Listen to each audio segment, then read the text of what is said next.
বাংলাদেশে নিযুক্ত ভারতের সাবেক হাইকমিশনার ও বর্তমান রাজ্যসভার সদস্য হর্ষবর্ধন শ্রিংলা বলেছেন, বাংলাদেশে আসন্ন নির্বাচনে অনিয়ম হলেই কেবল জামায়াত ক্ষমতায় আসতে পারবে।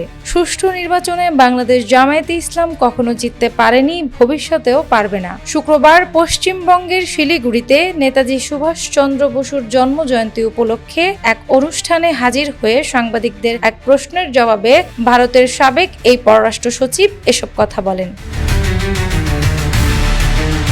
শ্রিংলা আরও বলেন, কেউ তাদের জামায়াতে ইসলাম দলকে আগে নিয়ে আসছে, তারপরও নির্বাচনে অনিয়ম হলেই তারা ক্ষমতায় আসতে পারবে, নয়তো আসা অসম্ভব। তিনি বলেন, জামায়াত ফ্রি অ্যান্ড ফেয়ার ইলেকশনে কখনো জিততে পারেনি, ভবিষ্যতেও পারবে না। অতীতে তারা কখনোই 5 থেকে 7% বেশি ভোট পায়নি, তাদের সেরকম জনসমর্থনও নেই।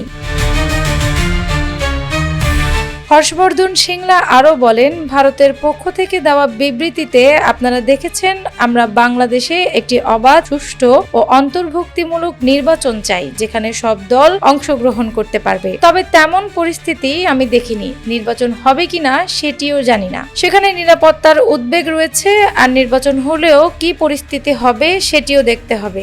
অনেক অনিশ্চয়তা রয়েছে, প্রশ্ন রয়েছে।